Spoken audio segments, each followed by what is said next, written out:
Et bonjour à tous, aujourd'hui nouvelle vidéo profil, aujourd'hui on va s'attarder sur Thor. Alors au niveau de son identité, sous forme d'alter ego, il s'agit d'Odinson, il a 4 de récupération, il a les traits Asgard et il a une action qui dit cherchez dans votre deck ou votre pile de défausse l'amélioration Mjolnir et ajoutez-la à votre main et mélangez votre deck. Sous forme d'alter ego, le personnage a 5 cartes en main au niveau de sa taille de main et il a 14 points de vie. Et sous forme de héros, il s'agit donc de Thor qui a 1 de contre, 2 d'attaque, 2 de défense. Il a les traits Avenger et Asgard. Et il a une réponse qui dit après que vous ayez engagé un sbire, piochez 2 cartes et c'est limité à une fois par phase. Donc on peut très bien piocher, on peut très bien être engagé avec un sbire durant la phase de joueur, on pioche 2 cartes. Et on peut très bien être engagé avec un sbire durant la phase de méchant, on pioche également 2 cartes. Au niveau de ses cartes personnages, donc son allié spécifique c'est Lady Sif, donc il y a 4 Dames Sif en français, qui coûte 4 en ressources, qui a 2 de contre, 2 d'attaque, le trait Asgard, et elle a une réponse qui dit après que Lady Sif soit entrée en jeu, redressez Thor ou Odinson. Il a ensuite 3 exemplaires du Défenseur des 9 Royaumes, donc c'est un événement qui coûte 0. C'est une action de héros contre qui dit défausser des cartes du deck rencontre jusqu'à ce que vous défaussiez un sbire et mettez en jeu ce sbire engagé avec vous pour pouvoir retirer 3 menaces d'une manigance. Il a un événement pour Asgard, donc qui est un événement qui coûte 1, qui est une action d'alter ego et qui dit cherchez dans votre deck ou votre pile de défausse une carte qui a le trait Asgard et ajoutez-la à votre main, mélangez le deck. Il a ensuite 3 exemplaires de lancer de marteau, donc qui coûte 3, qui a les traits attaque et super pouvoir, et c'est une action de héros attaque qui dit inclinez Mjolnir, infligez 8 dégâts à un ennemi et retournez Mjolnir et refaites revenir Mjolnir dans votre main, cette attaque gagne déferlement.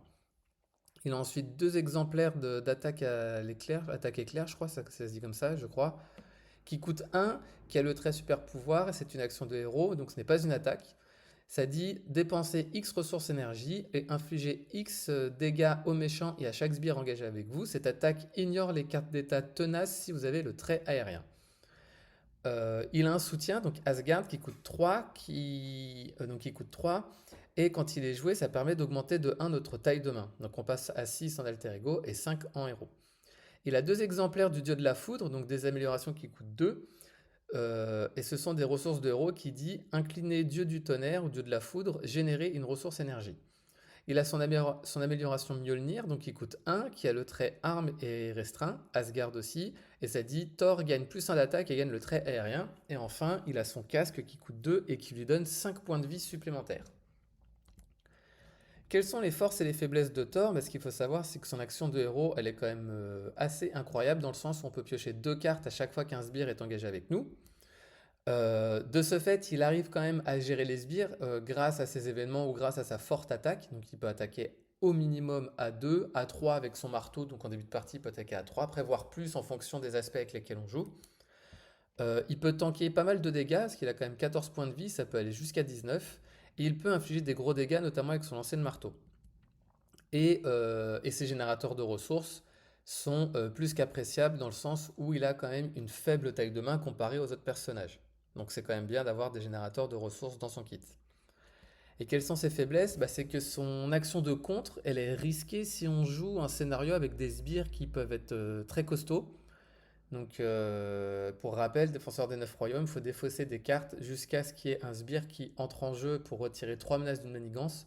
Le payoff, il n'est pas incroyable, je trouve, dans le sens où on retire que 3 menaces. Alors certes, on pourra piocher 2 cartes quand même, sauf si on avait déjà engagé un ennemi auparavant.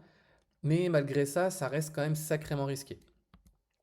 Et son compte de base, hein, il est faible, hein, mais après Thor, on lui demande pas de contrer.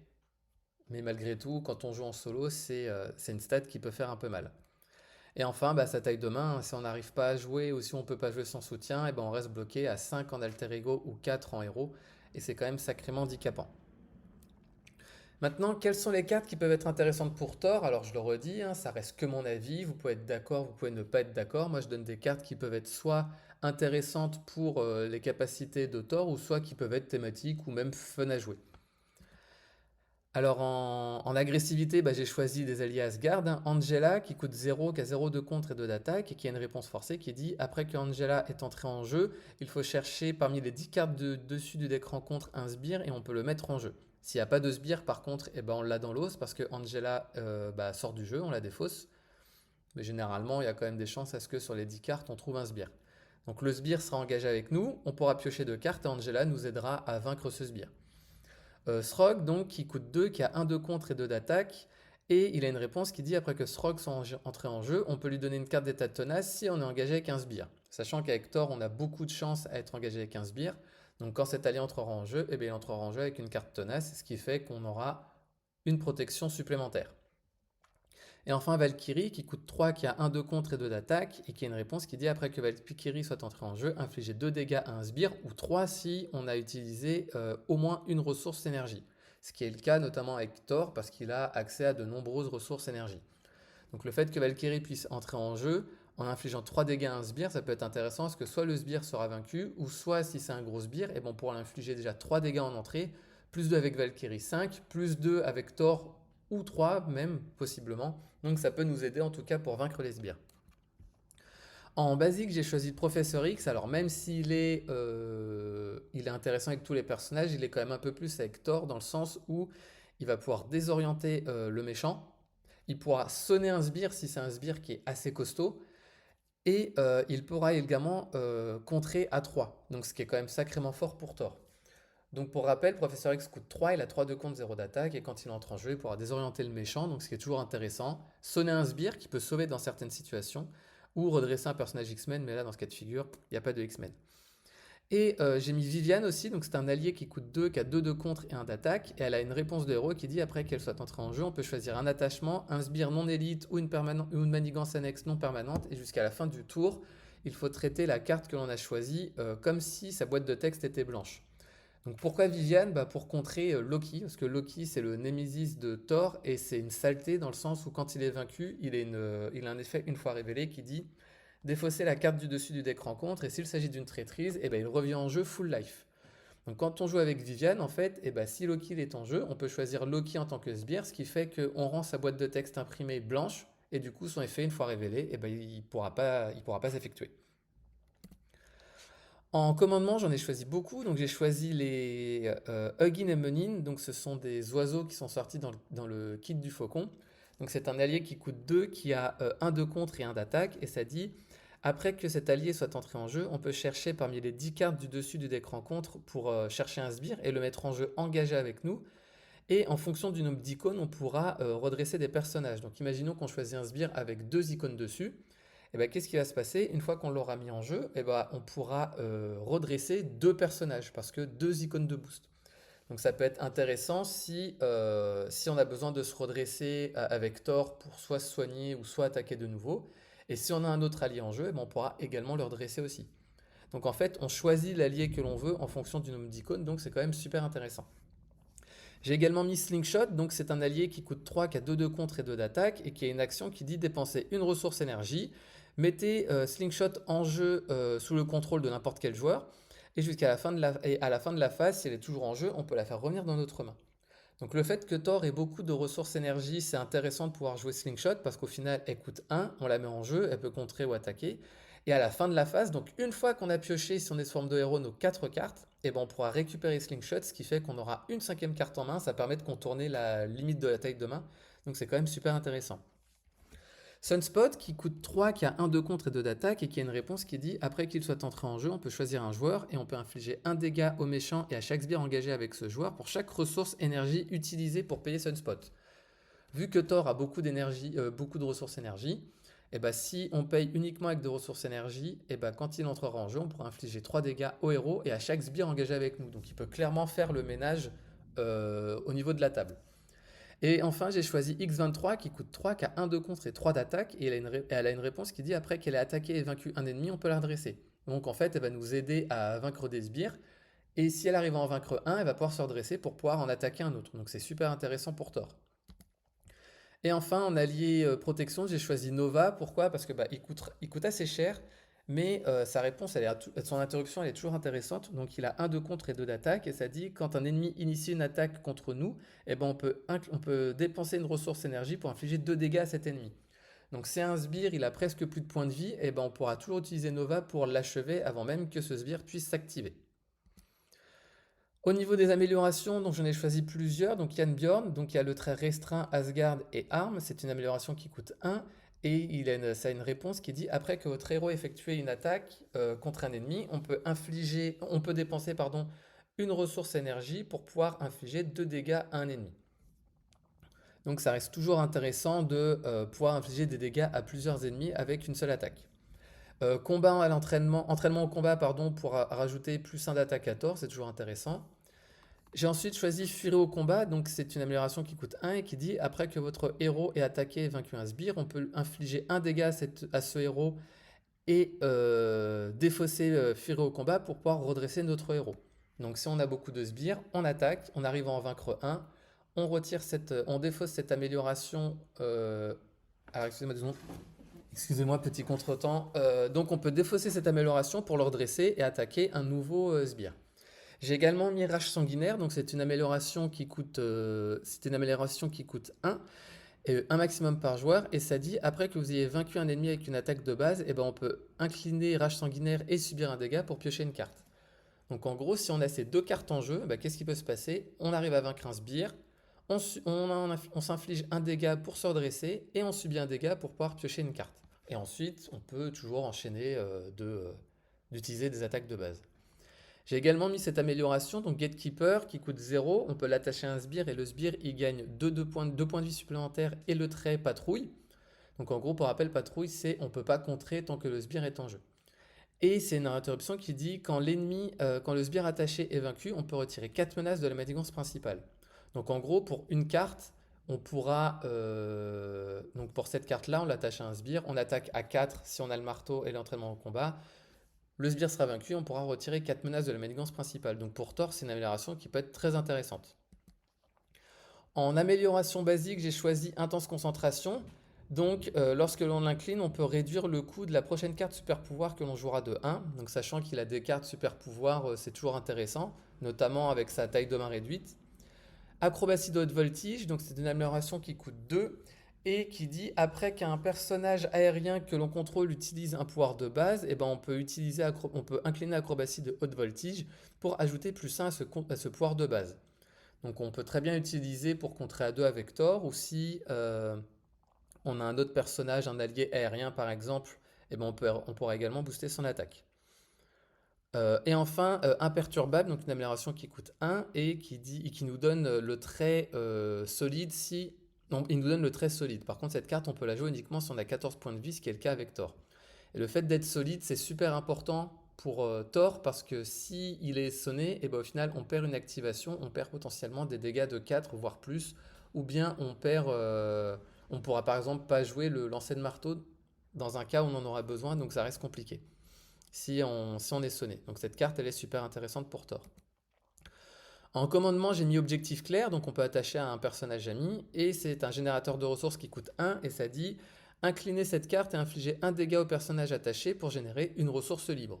Donc ça reste toujours intéressant d'avoir un générateur de ressources pour Thor, sachant qu'il a une taille de main réduite. Et enfin, protection, j'ai choisi prêt pour le combat, qu'on ne peut jouer uniquement avec le trait, qu'on ne peut jouer uniquement avec une ressource physique, et ça dit quand un ennemi est censé manigancer, on peut défausser cette carte pour changer de forme, pour passer sous forme de héros, et cet ennemi nous attaque à la place. Donc en gros, on pourrait très bien rester sous forme d'alter ego, on pioche une taille de main qui est de 5, et ensuite, quand le méchant est censé manigancer, on change de forme et il va nous attaquer, ce qui fait que ça permet de contourner également la limite de taille de main de Thor. En événement, j'ai choisi donc Amenez-vous, donc c'est un événement qui coûte 0 et qu'on peut utiliser une maximum par phase, et ça dit piocher une carte pour chaque sbire engagé avec nous. Sachant que Thor veut être engagé avec des sbires, et le fait de pouvoir piocher des cartes, c'est toujours intéressant. Chacun son tour, pareil, c'est une carte qui coûte 1 et ça dit infliger 2 dégâts à un ennemi, et s'il a été vaincu, infliger 2 dégâts à un ennemi. Donc pareil, ça permet de faire le ménage ça permet de vaincre beaucoup de sbires si leurs points de vie ont été réduits jusqu'à 2 notamment. J'ai mis donc largage de bombes, je crois que c'est comme ça que ça se dit, c'est un événement qui coûte 2 et c'est une action de héros qui dit incliner un personnage aérien que l'on contrôle et choisissez un joueur. Et on inflige 3 dégâts aux méchants et à chaque sbire engagé avec ce joueur.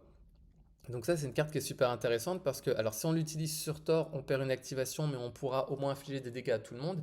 Mais on peut très bien utiliser un allié qui a le trait aérien. Donc par exemple, Viviane, elle a le trait aérien, Valkyrie, je crois, a également le trait aérien. Donc on pourrait très bien incliner un de ses alliés. Donc cet allié, du coup, il subira pas de dégâts consécutifs et on pourra infliger des dégâts à tous les ennemis. Et enfin, pour l'agressivité, j'ai choisi quoi avec quel ordre. Donc ça dit, c'est une interruption de héros qui coûte 0 et ça dit quand votre héros réalise une attaque de base, on peut incliner une arme que l'on contrôle pour infliger 3 dégâts supplémentaires. En gros, notre attaque, elle est boostée à plus 3. Donc si on a Mjolnir en jeu et qu'on a entraînement au combat, on peut attaquer à 2, plus 1, 3, plus 1, 4, voire 5 avec l'acrobatie de haute voltige. Et grâce à Minswing, on pourra attaquer à 8. Donc c'est quand même sacrément fort pour une activation de base. En justice, j'ai choisi infiltration. Donc ça, je pense que cette carte, elle a été faite pour Thor. Pourquoi? Parce que c'est un événement qui coûte 1 et ça dit choisissez un nombre entre 1 et 5. Donc imaginons on choisit 5. Ben, ça dit quoi? Ça dit défausser autant de cartes du dessus du deck rencontre que le chiffre que vous avez choisi, donc 5.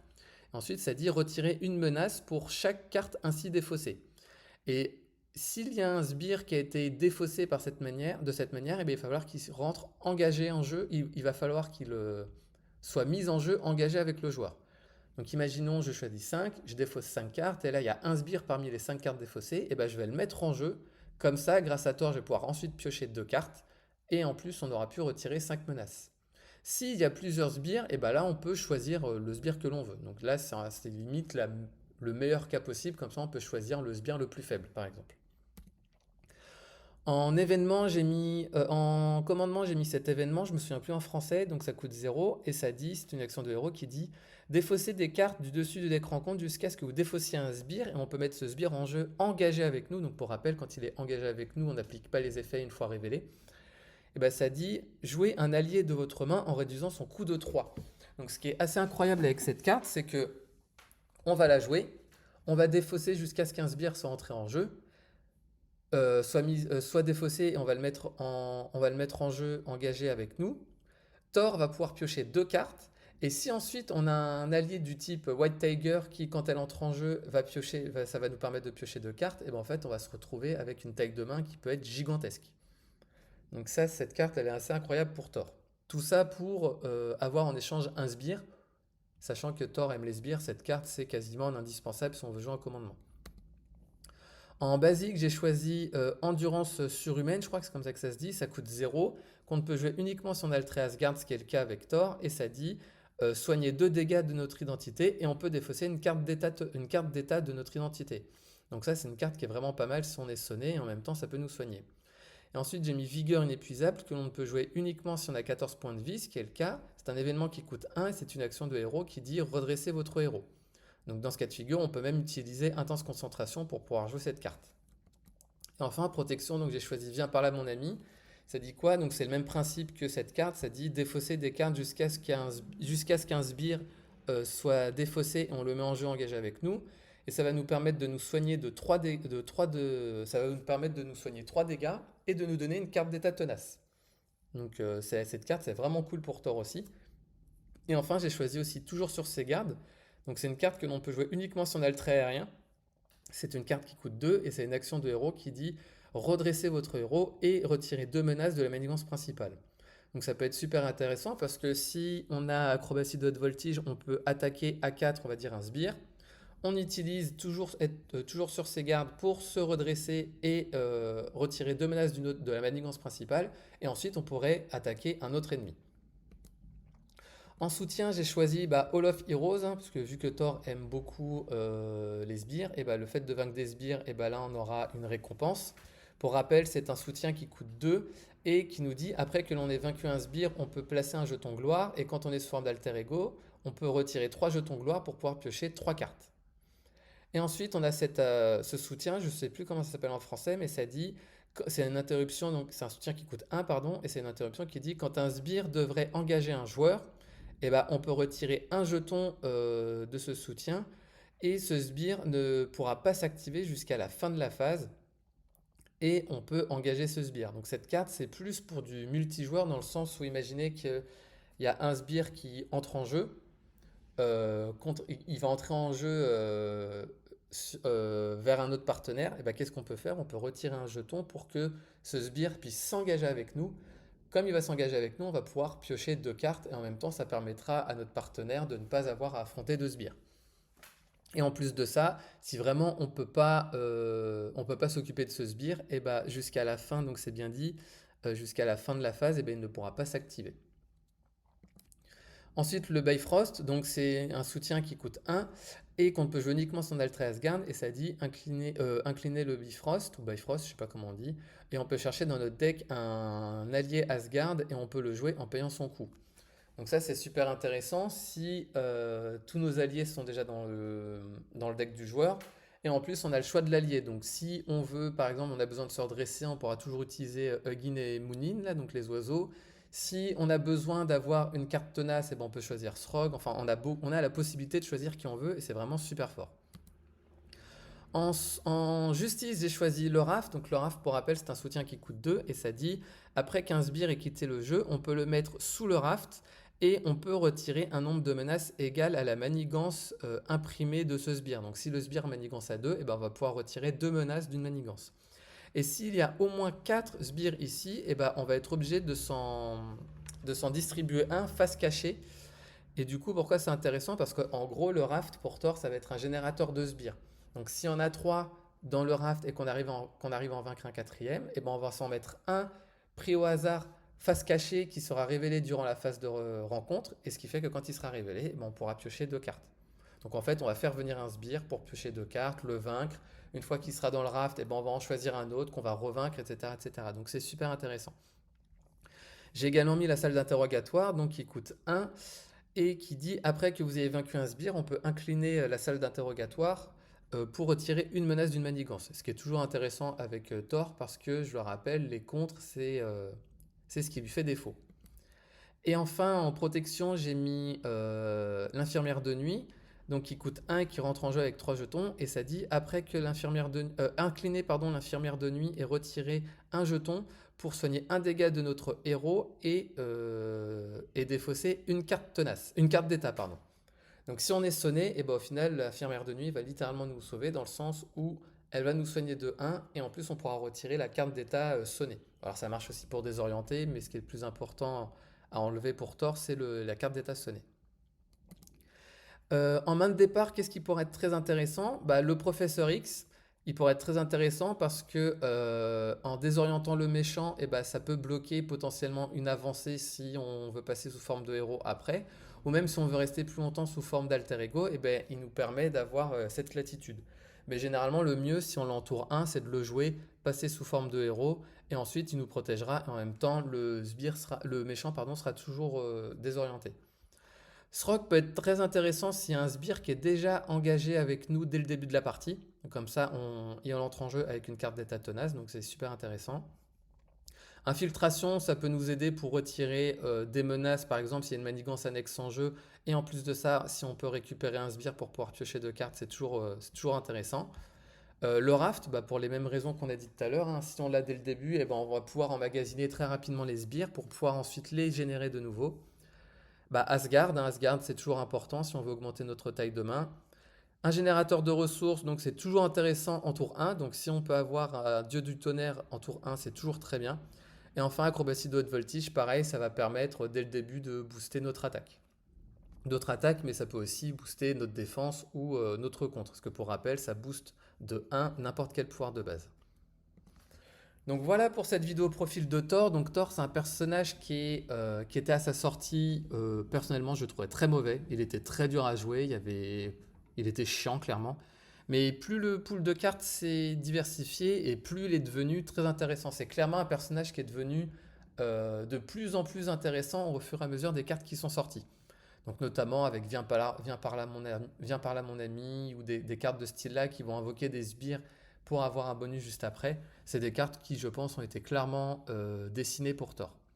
Donc dites-moi ce que vous pensez de ce personnage. Moi, j'ai appris à l'apprécier au fur et à mesure. Il peut être très bien à jouer. Par contre, en solo, il peut toujours être compliqué à jouer. Donc je vous remercie d'avoir regardé cette vidéo et je vous dis à bientôt pour la prochaine.